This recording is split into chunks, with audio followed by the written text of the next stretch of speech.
Dynamic Success the Junior College. Enter to win. Masters in MPC and BPC. अस्सलाम वालेकुम नाज़रीन, आइए नज़र दें देश और दुनिया के खबरनामे पर।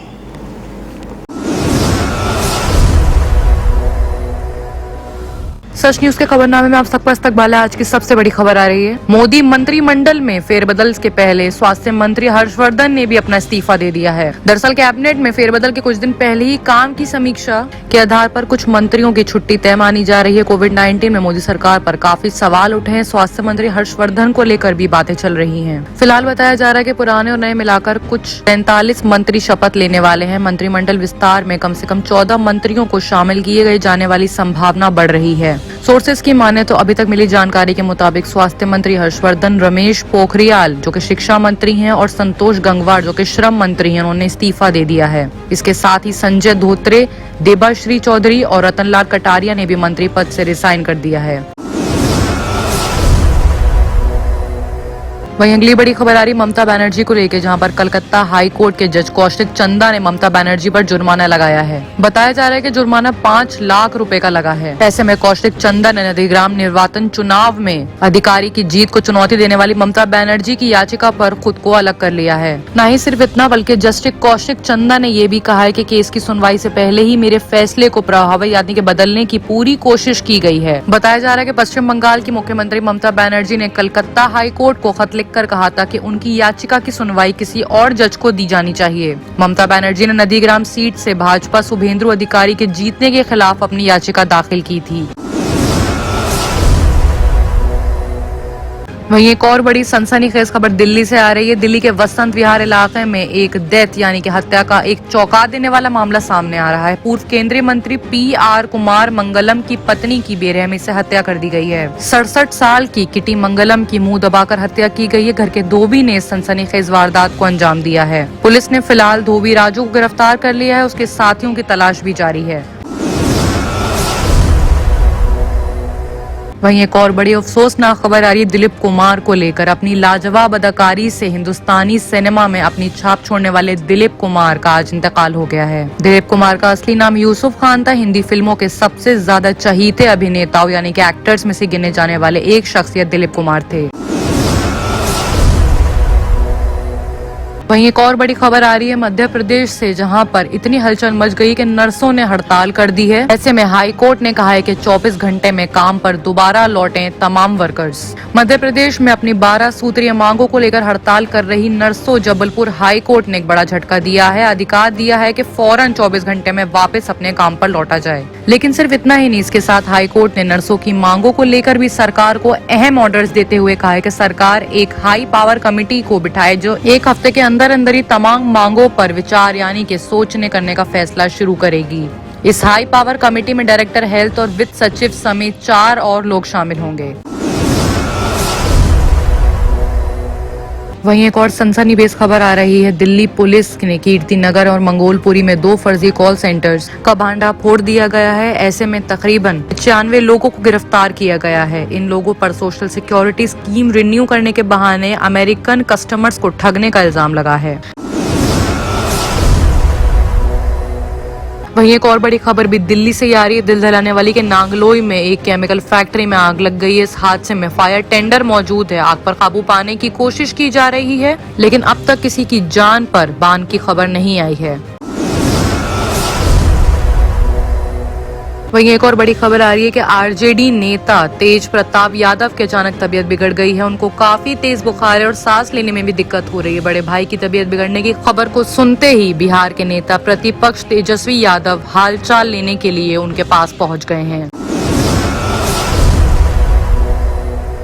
वहीं एक और बड़ी आ रही है खबर पंजाब के मुख्यमंत्री कैप्टन अमरिंदर सिंह की तरफ से, जहां पर अमरिंदर सिंह और कांग्रेस की अंतरिम अध्यक्ष सोनिया गांधी के बीच बैठक में पार्टी ने 18 बिंदुओं पर बात सुनी है। सोनिया गांधी ने कैप्टन अमरिंदर सिंह से कहा है कि सभी को मिलकर काम करना चाहिए। ऐसे में बयान में ये भी कहा जा रहा है कि अमरिंदर सिंह ने आखिरी फैसला सोनिया गांधी पर छोड़ दिया। उन्होंने कहा है कि सोनिया गांधी जो भी फैसला लेंगी वो हम सब मान लेंगे। बताया ये भी जा रहा है कि अमरिंदर सिंह और सोनिया गांधी की मीटिंग से पहले प्रियंका गांधी भी वहां पर सोनिया गांधी से मिलने पहुंची थी।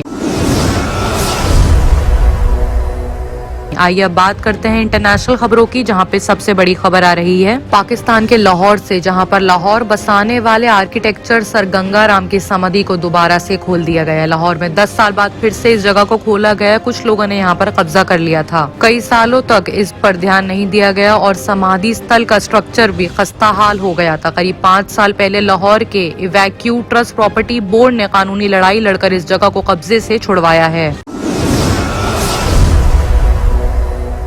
वहीं एक और बड़ी हैरत अंगेज खबर आ रही है रूस से, जहां पर एक बड़ा प्लेन क्रैश हादसा हुआ है। पहाड़ की चोटियों से टकराते हुए एयरक्राफ्ट में क्रैशिंग का मामला सामने आ रहा है। इसमें 22 पैसेंजर्स और 6 क्रू मेंबर्स की मौत हो गई है। मलबा समंदर में से मिला है। प्लेन का नाम AN-26 था और ये एक छोटे से गांव पालना में उतरने की तैयारी कर रहा था। लैंड करने से करीब 10 किलोमीटर पहले यहाँ पर ये एयरक्राफ्ट क्रैश हो गया। बाद में पालना एयरपोर्ट से 4 किलोमीटर पहले समंदर में इस विमान का मलबा मिला है। फिलहाल इस इंसिडेंट पर MI-8 हेलीकॉप्टर के साथ रेस्क्यू टीम को भेज दिया गया है, लेकिन किसी के बचने की खबर सामने नहीं आ रही है।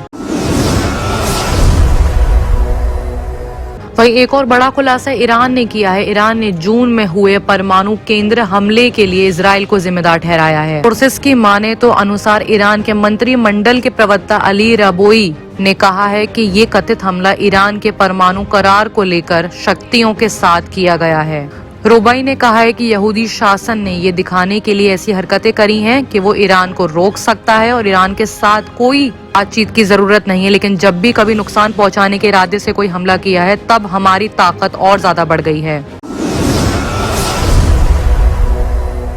वहीं एक और बड़ी खबर ईरान और सऊदी अरब को लेकर आ रही है। ईरान और सऊदी अरब के बीच शांति की गुंजाइश हो सकती है, लेकिन साथ में ये भी कहा जा रहा है कि सालों पुराने विवादों को सुलझाने में वक्त लग सकता है। दरअसल ट्यूसडे को ईरान ने सऊदी अरब के साथ बातचीत में एक अच्छी बातें रखने की पूरी कोशिश करी, साथ ही कहा कि विवादों को सुलझाने में वक्त लगेगा।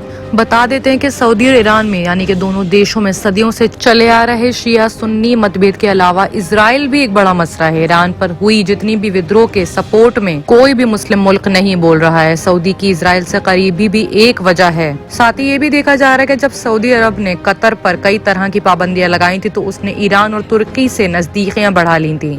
ऐसे में कहा जा रहा है कि सुलह की थोड़ी गुंजाइश बाकी अभी भी है। बाकी की तमाम खबरों के लिए देखते रहिए सच न्यूज।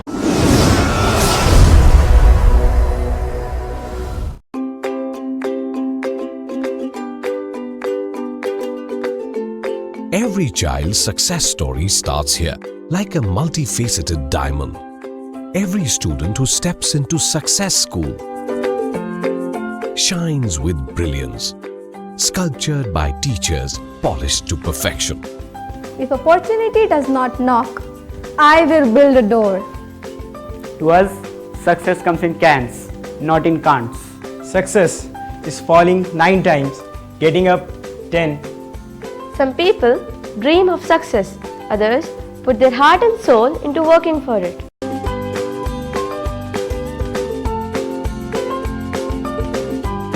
Success, finding oneself.